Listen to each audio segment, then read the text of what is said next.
हारून रशीद है। मैं सबसे पहले प्रशंसक सर के लिए एक शेर से अपनी बात को आगे बढ़ाऊंगा कि आपके जुनून का नतीजा ये जरूर निकलेगा, आपका जुनून का नतीजा ये जरूर निकलेगा, इस एशिया समुद्र से ये नूर निकलेगा।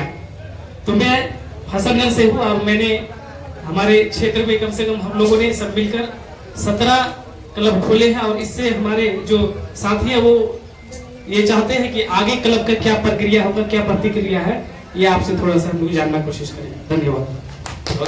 केवल सवाल पूछिए, सवाल के बहुत सारे लोग हैं।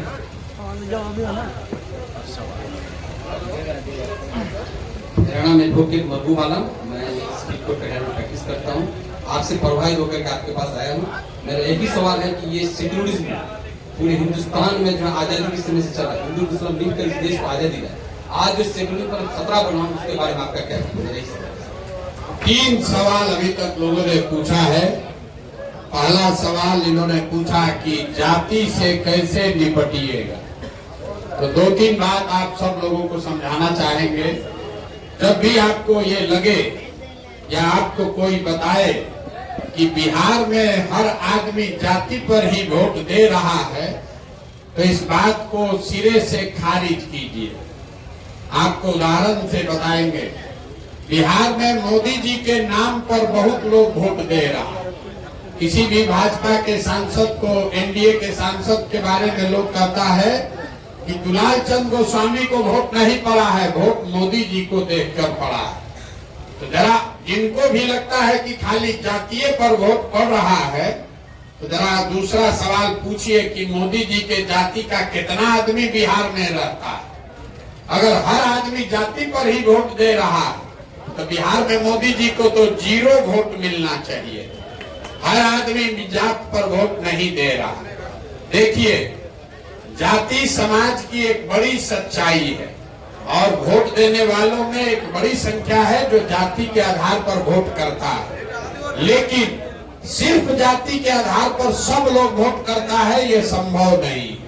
अगर ऐसा होता तो मोदी जी को 0 वोट बिहार में मिलता। अगर ऐसा होता तो नीतीश कुमार और भाजपा गठबंधन को 2010 में 206 सीट मिला, वही नीतीश कुमार भाजपा गठबंधन को 2020 में 120 सीट मिलने में मुश्किल हो गया। तो जाति वाले लोग कहां गए? जाति एक पहलू है। चूंकि बिहार बहुत गरीब राज्य है, इसलिए आपके मन में ये बात बैठा दिया गया है कि बिहार में सारी परेशानी का कारण यहाँ की जाति व्यवस्था है।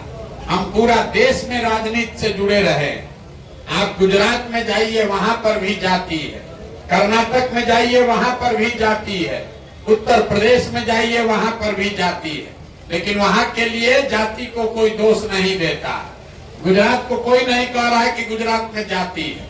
चूंकि बिहार में आप गरीब हैं, इसलिए आपको कह रहा है तुम गरीब पिछड़े इसलिए हो कि यहाँ जाति बहुत है। इस भ्रम में मत पड़िए। समाज में ये समझ, ये ताकत है। अगर आपके सामने, समाज के सामने कुछ बेहतर विकल्प आएगा तो समाज जातियों से ऊपर उठकर वोट करता रहा है, आगे भी करेगा। 1984 में इसी जातियों में बटे हुए बिहार से पूरे बिहार में लोगों ने जाति धर्म से ऊपर उठकर कांग्रेस को जिताया।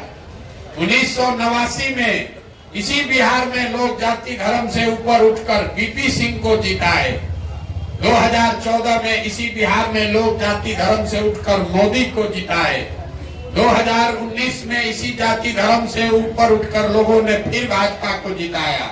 तो ये भ्रम मत पालिए कि हर आदमी जाति पर वोट दे रहा है। बिहार में पिछले 30-40 सालों में 4 विषय पर वोट पड़ रहा है। यहाँ जितने मुसलमान हैं, मुसलमान के जाति के लालू यादव नहीं हैं, तो काहे वोट दे रहा है?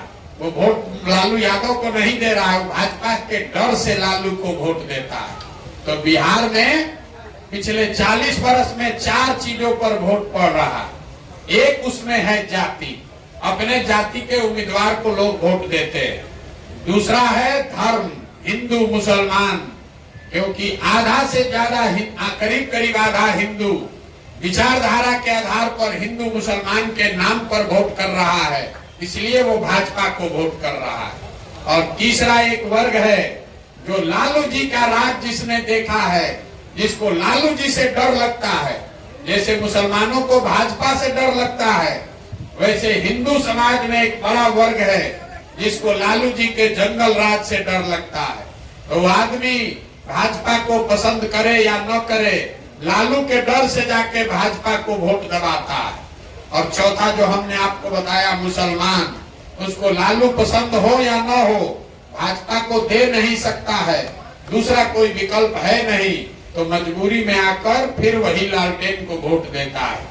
इन चारों विषयों पर वोट पड़ रहा है, सिर्फ जाति पर वोट नहीं पड़ रहा है। दूसरी एक और बात समझिए जो ज्यादा महत्वपूर्ण है, अगर आप राजनीति के जरिए समाज के अगुआ बनना चाहते हैं तो आपके पास ये विकल्प नहीं है कि समाज में सब कुछ अच्छा हो जाए तब आप राजनीति करने आइएगा। ए भैया बिहार में जाति न रहे तब राजनीति करेंगे, ए भैया भ्रष्टाचार खत्म हो जाए तब राजनीति करने आएंगे, तो न कभी जाति खत्म होगा न कभी आप राजनीति कर पाइएगा। समाज सुधारक में और नेता में फर्क है। नेता के पास ये विकल्प नहीं है। जो राजनीति करके समाज का अगुआ बनना चाहता है उसको समाज की अच्छाई और बुराई दोनों के रहते हुए ही उसका नेतृत्व करना है, और नहीं अगर उसके लिए तैयार होइएगा तो कभी आप समाज के नेता नहीं बन सकते। आपने सवाल किया सेक्युलरिज्म को क्या हो गया। आपके मन का ये भ्रम है कि सेक्युलरिज्म को कुछ हो गया है। सेक्युलरिज्म का धंधा करने वाले पार्टियों को कुछ हो गया है, समाज को कुछ नहीं हुआ। एक आंकड़ा दे देते हैं, खासकर जितने हमारे मुसलमान भाई हैं उनके लिए। जब भी आपको कोई ये प्रोपेगेंडा फैलाए कि सारा हिंदू भाजपाई हो गया, सारा हिंदू मुसलमान विरोधी हो गया, तो एक आंकड़ा याद रखिए, 2019 में भाजपा को इस देश में 38% वोट आया है, 38%। देश में 80% हिंदू रहता है।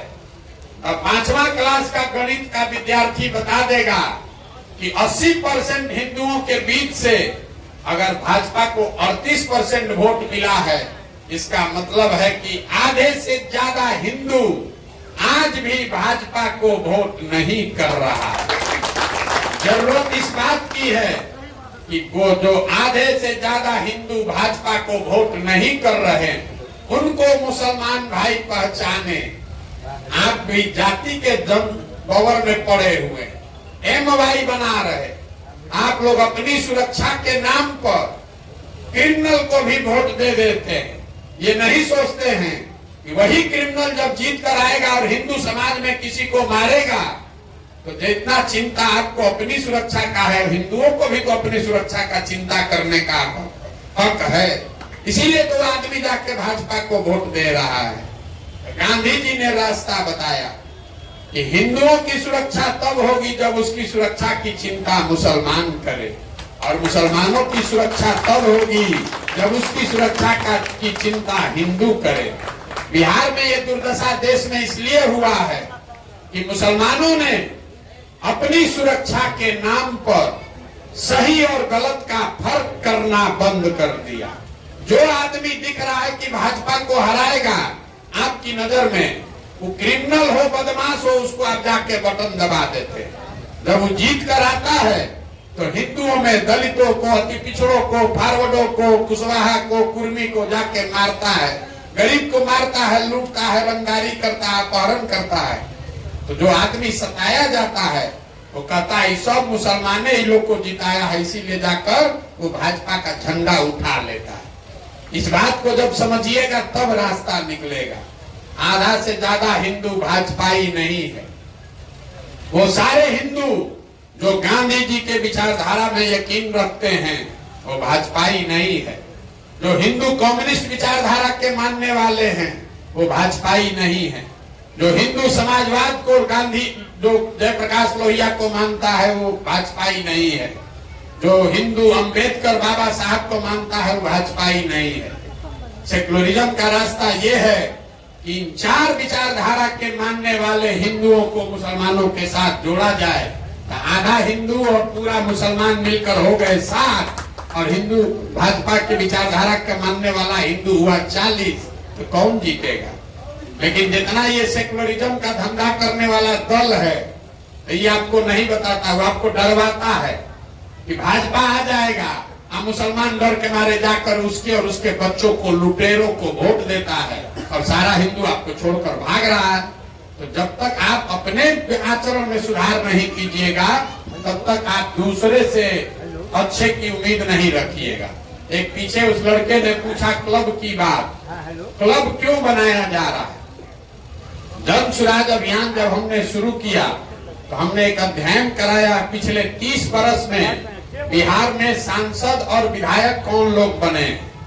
जब वो सूची मैंने बनवाई तो पता चला कि पिछले 30 वर्ष में जितने लोग यहाँ सांसद विधायक बने हैं, चाहे जिस दल से बना हो, कांग्रेस से, जदयू से, आरजेडी से, भाजपा से, लेफ्ट से, वो सिर्फ और सिर्फ, इसको याद रखिए, सिर्फ 1250 परिवार का आदमी ही विधायक, मंत्री, सांसद बना। दल कोई भी रहा। बिहार की आबादी है 13 करोड़, यहाँ रहता है 3.5 करोड़ परिवार, लेकिन विधायक सांसद सिर्फ 1250 परिवार का आदमी बना। हमको आपको लगता है कि वो लालू जी का परिवार है, वो रामविलास पासवान का परिवार है, ऐसा बात नहीं है। आप ध्यान से जाकर देखिए, आपके प्रखंड, आपके लोकसभा विधानसभा में, हर विधानसभा में 4-5 परिवारों का ही राजनीति पर कब्जा है।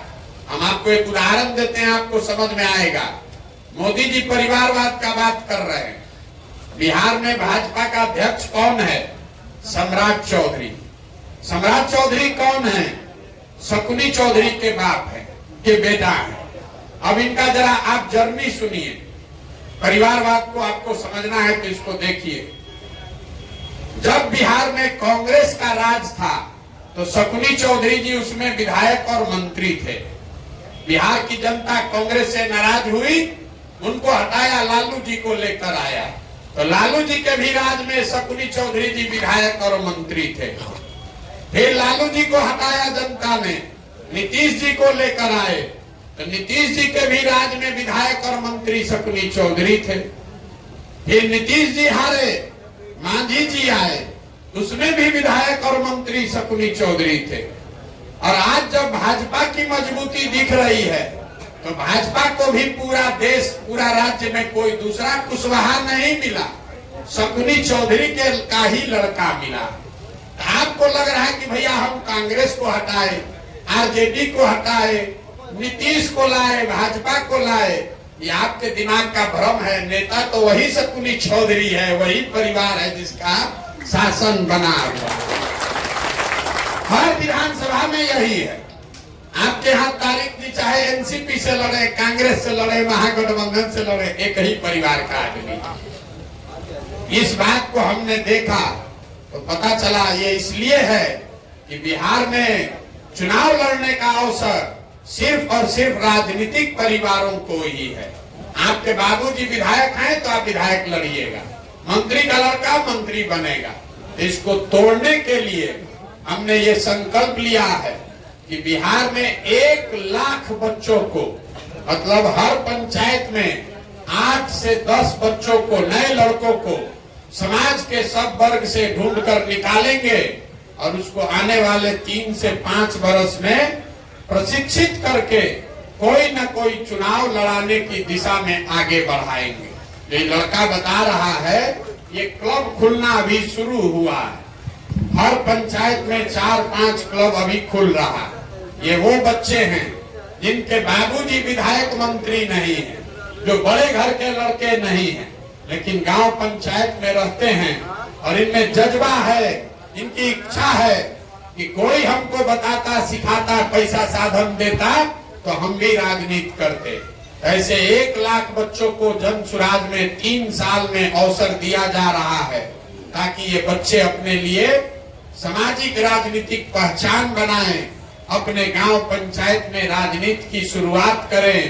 प्रशांत किशोर जिंदाबाद बोलकर नहीं, जन सुराज का झंडा लेकर नहीं, अपनी पहचान बनाएं, अपने समाज के लिए कुछ करें। और ये समाज के लिए कुछ करने के लिए जो साधन है, व्यवस्था है, प्रशिक्षण है, ये सब जन सुराज उनको दे रहा है। और मेरा विश्वास है कि इन 1 लाख बच्चों में से अगर 5000 लड़का भी अच्छा निकल गया तो यही बच्चे कल मुखिया बनेंगे, सरपंच बनेंगे, प्रमुख बनेंगे, समिति